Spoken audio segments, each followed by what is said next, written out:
Hello दोस्तों, आप सभी का स्वागत है हमारे यूट्यूब चैनल एसएससी कोचिंग पे। दोस्तों आज है 17 अगस्त और 17 अगस्त के जितने भी करंट अफेयर के क्वेश्चन बन सकते थे वह क्वेश्चन हम लोग आज देखेंगे। तो चलिए स्टार्ट करते हैं। और करंट अफेयर के जो भी क्वेश्चन इसमें पूछे जाते हैं एग्जाम में तो वह बहुत इंपॉर्टेंट प्रश्न होते हैं करंट अफेयर के लिए। तो चलिए हम लोग स्टार्ट करते हैं आज का पहला प्रश्न। और यह जो करंट अफेयर है सभी एग्जामों के लिए महत्वपूर्ण होता है। तो चलिए आज का पहला प्रश्न है, 15 अगस्त 2024 को लाल किले पर अपने स्वतंत्रता दिवस के भाषण के दौरान प्रधानमंत्री मोदी ने किस प्राचीन संस्था की भावना को पुनर्जीवित करने की कोशिश की। तो यह आपको बताना है।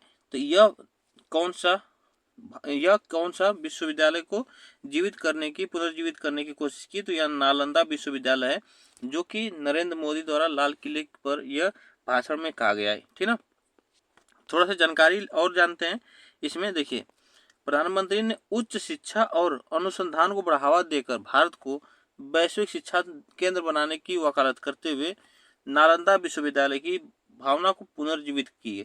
तो यह आप याद रखिएगा, वैश्विक शिक्षा केंद्र बनाने की वकालत करते हुए इस पर बात की। तो याद रखिएगा, यहाँ से प्रश्न बन सकते हैं एग्जाम में। ठीक, तो चलिए नेक्स्ट क्वेश्चन चलते हैं।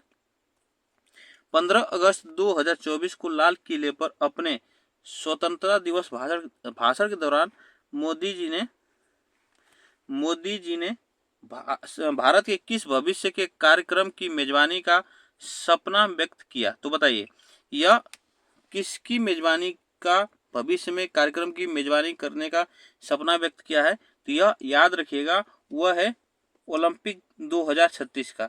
ओलंपिक 2036 की यह मेजबानी करने की सपना व्यक्त किए हैं नरेंद्र मोदी जी ने। तो यह बात आपको याद रखना है, ठीक ना।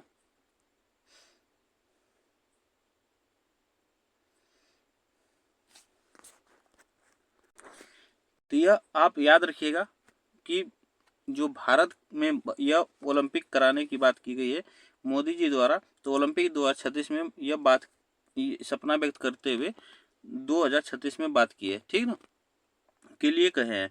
नेक्स्ट क्वेश्चन है, देखिए यहाँ पे कुछ पॉइंट है। 15 अगस्त 2024 को लाल किले पर अपने स्वतंत्रता दिवस भाषण के दौरान पीएम मोदी ने ओलंपिक 2036 की मेजबानी के लिए भारत की आकांक्षाओं पर बात की। तो यह आप याद रखिएगा, ठीक। चलिए नेक्स्ट क्वेश्चन चलते हैं।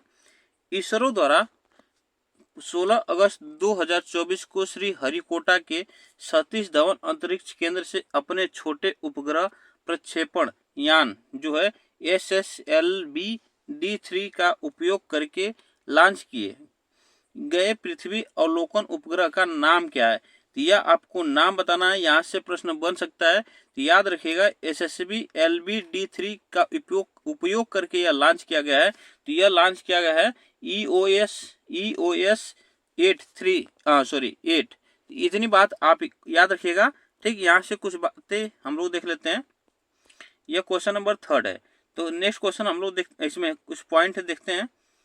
देखिए, भारतीय अंतरिक्ष अनुसंधान इसरो ने 16 अगस्त 2024 को श्रीहरिकोटा के सतीश धवन अंतरिक्ष केंद्र से अपने छोटे उपग्रह प्रक्षेपण यान जो SSLV-D3 का उपयोग करके EOS 8 पृथ्वी अवलोकन उपग्रह लॉन्च किया है।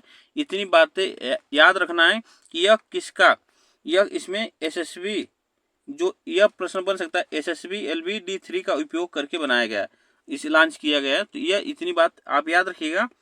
चलिए, विनेश फोगाट को पेरिस ओलंपिक में महिलाओं के 50 किग्रा फाइनल से अयोग्य घोषित किया गया था।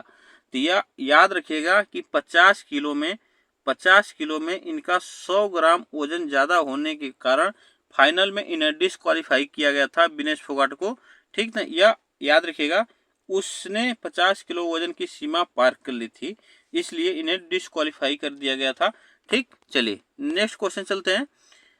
संयुक्त राष्ट्र में भारत के नए राजदूत के रूप में किसे नियुक्त किया गया है। तो संयुक्त राष्ट्र में भारत के लिए नए राजदूत के रूप में किसे नियुक्त किया गया है। तो यह है पी हरीश। कौन है?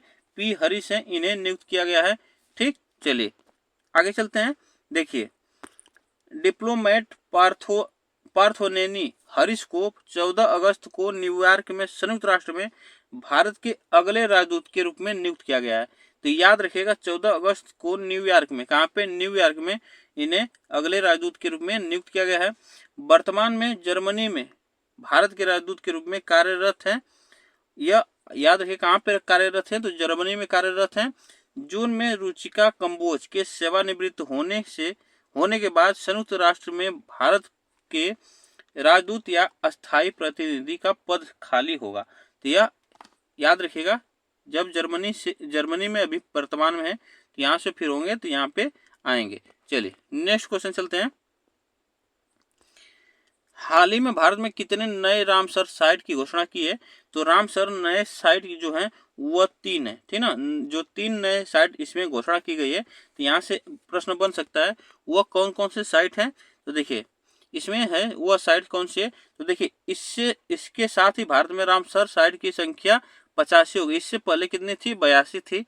इससे पहले 82 थी, अब हो गई है 85। वह कौन कौन है? देखिए तमिलनाडु में नंजरायन पक्षी अभ्यारण्य ये है एक, यह तमिलनाडु में है।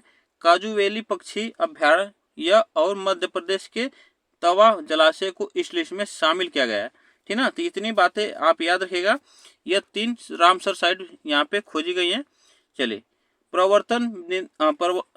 प्रवर्तन निदेशालय के नए प्रवर्तक निदेशक के रूप में किसे नियुक्त किया गया है? तो यहाँ से आपसे प्रश्न बन सकता है। तो यह नियुक्त किया गया है राहुल नवीन को। किसे? राहुल नवीन को नियुक्त किया गया है। तो यह आप याद रखिएगा। कैबिनेट की नियुक्ति समिति ने IRS अधिकारी राहुल नवीन को नया प्रवर्तक निदेशक नियुक्त किया है। उनकी नियुक्ति विशेष निर्देश ED को कार्यभार संभालने की तारीख से 2 साल की अवधि के लिए किया गया है।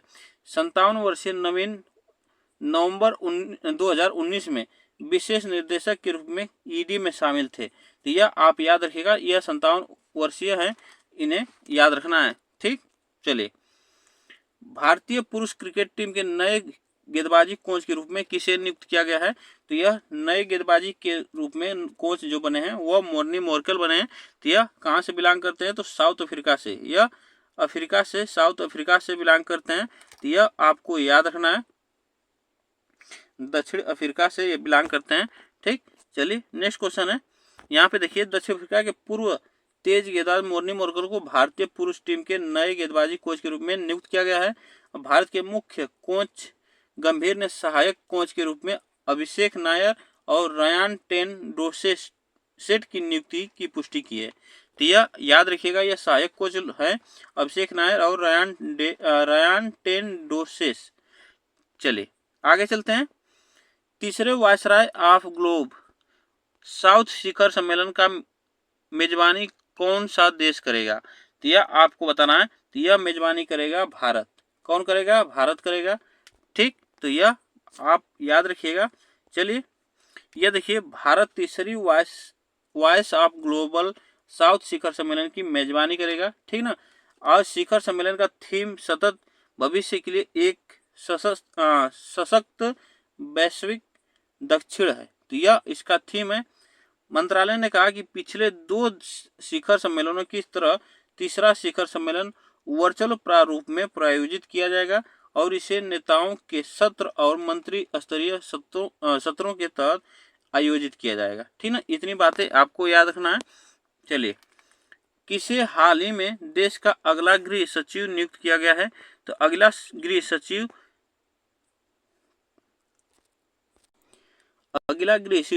किसे नियुक्त किया गया है? यह गोविंद मोहन को अगला सचिव नियुक्त किया गया है। चलिए देखिए कैबिनेट की नियुक्ति समिति ने संस्कृति मंत्रालय के सचिव गोविंद मोहन की तत्काल प्रभाव से गृह मंत्रालय में विशेष कर्तव्य अधिकारी के रूप में नियुक्ति को मंजूरी दी है। गोविंद मोहन 22 अगस्त 2024 को अपना कार्यकाल पूरा होने पर अजय कुमार भल्ला के स्थान पर गृह मंत्रालय के सचिव का पदभार संभालेंगे। तो यह याद रखिएगा 22 अगस्त से यह अपना कार्यभार संभालेंगे। डॉक्टर राम नारायण अग्रवाल का हाल ही में निधन हो गया। वह किस क्षेत्र से जुड़े थे? तो यह आपको बताना, यह किस क्षेत्र से जुड़े थे? तो वह एक साइंटिस्ट थे जो कि डॉक्टर APJ अब्दुल कलाम के साथ भी यह काम कर चुके हैं। ठीक, चलिए थोड़ा सा जानते हैं। प्रसिद्ध भारतीय वैज्ञानिक और भारत के मिसाइल कार्यक्रम में महत्वपूर्ण भूमिका निभाने वाला डॉक्टर राम नारायण अग्रवाल का हाल ही में निधन हो गया। रक्षा अनुसंधान में डॉक्टर अग्रवाल के 22 साल के शानदार करियर में उन्होंने पूर्व राष्ट्रपति डॉक्टर APJ अब्दुल कलाम सहित कई प्रमुख वैज्ञानिकों के साथ काम किया है। तो यह आपसे पूछा जा सकता है कि कितने साल कार्यरत इसमें थे, तो 22 साल कार्यरत थे। ठीक, चलिए आगे चलते हैं।